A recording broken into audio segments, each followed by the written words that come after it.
Mel Gibson at his office, and as of today, he is 2.5 months sober. By the way, no questions were off limits.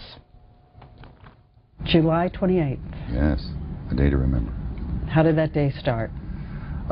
Much like any other day. I went to work, you know, saw a bunch of people, had a screening, met with a friend of mine. He screened his film for me. And then what? Well, of course, I guess I must have been a little overwrought. So, and that's what happens, too much pressure, too much work. You do things that go against good judgment. So, that's it. A few drinks later, and I was in the back of a police car wailing, so. A few drinks later, do you know how many? No, I don't. But I know it was tequila. How long had you been drinking again? A couple months. Years go by, you're fine.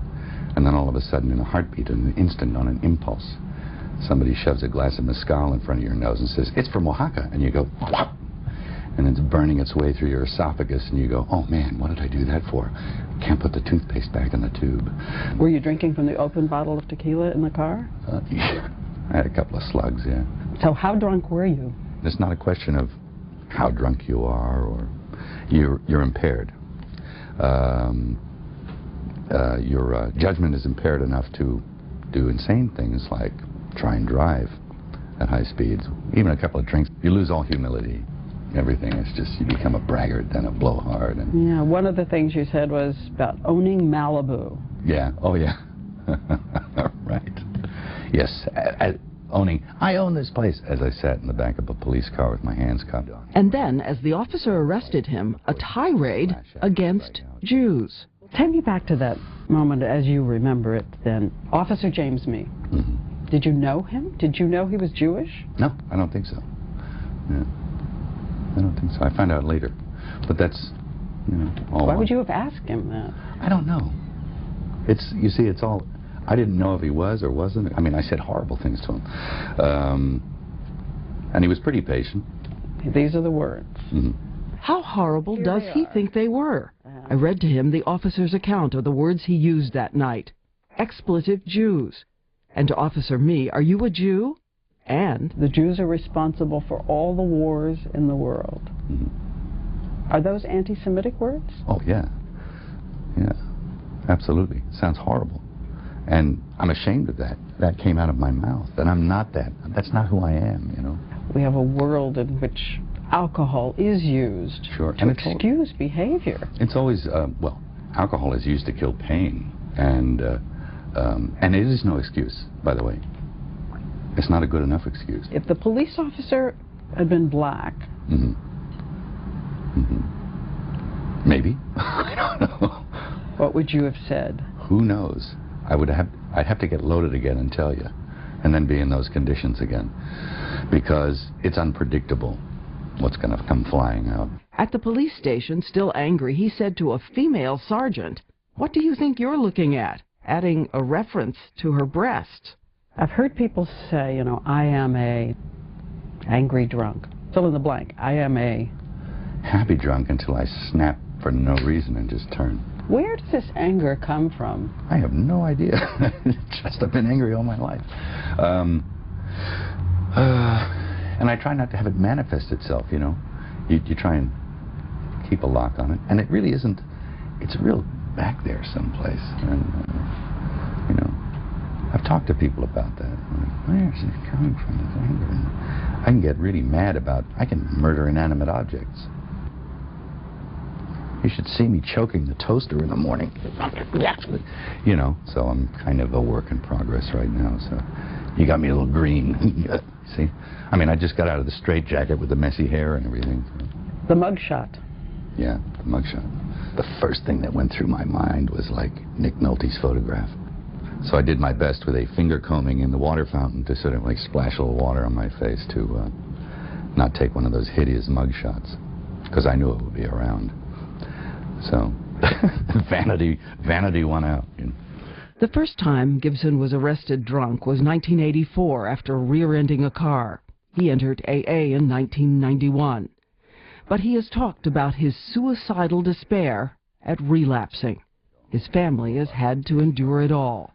And this time, the added horror of watching the news about the bigoted words. Oh, I just went home, and some of my kids were there, and, you know, I talked to them for a little bit, and it was a little rough that morning. So I chased it down with a few cold ones, you know, in the full knowledge. That morning? Oh, yeah. It was kind of unbearable to face. So it was something I thought, well, this is it. This will be the end of it, but I just have to get through this morning, you know. But wait a minute. You talked to your kids while you were slugging down more to get through it? You're not operating well, but, you know, you have to do something. And, I mean, I wasn't sort of, you know, flashing in front of them or anything, but... What do you say? Is I'm sorry? Yeah, you do.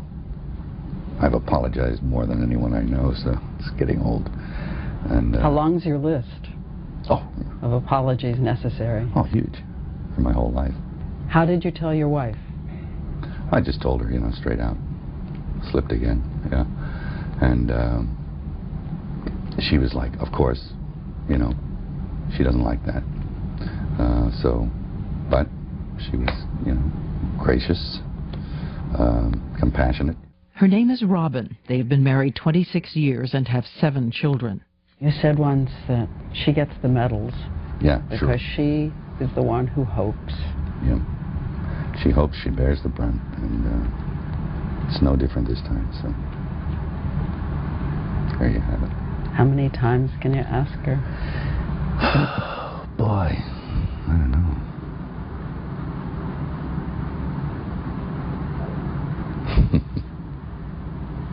Good question. I don't know the answer to it. He says the torment is every time that you relapse, it's harder to fight your way back.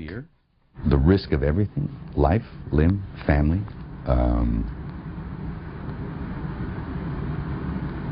is not enough to keep you from it. That's the hell of it. You are indefensible against it. If your nature is you one will of alcoholism. Sacrifice Anything. So you must keep that under arrest, in a sense. But you cannot do it of yourself. And people can help, yeah. But it's God. You got to go there. You got to do it. Or you won't survive. That's all there is to it.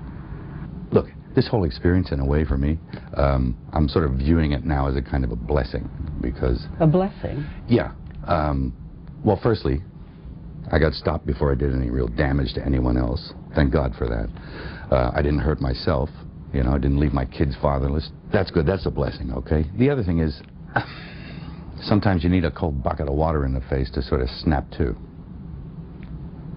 Because you're dealing with a sort of a malady of the soul, an obsession of the mind, and a physical allergy. And some people need a big tap on the shoulder. In my case, public humiliation on a global scale seems to be what was required. Humiliation for him, outrage from others, and a lot of questions about alcohol revealing who you really are. People say, alcohol just liberates you to say what you really feel. It's what you really feel. It's not changing. Well, that's patently false, I think, because it's like alcohol loosens your tongue and makes you act, say, and behave in a way that is not you. Somebody said, I do not believe tequila can turn an unbiased person into a raging anti-Semite. Alcohol removes inhibitions in vino veritas. Oh, yeah. Well, that's the old Roman saying, in vino veritas, yeah. Well, they don't know what they're talking about. That's as simple as that is. Or they don't have the problem and they don't understand it. Again, there are lots of people who get drunk and don't say anti-Semitic things. Oh, yes, there are. People say all sorts of horrible things. No, but who about anything. And not just anti-Semitic things. They say horrendous things. They say to their parents, I hate you and I want you to die. And, you know, I mean, they don't mean that stuff. It's the stuff that comes out when you're loaded it's extreme. But if it's not in you, is it going to come out? It has to have some kind of place somewhere. And you have to ask, where is it coming from? Where is it coming from? And that is exactly where we will begin tomorrow. So he admits they were bigoted statements. He admits that they were in him. Tomorrow we debate where they came from.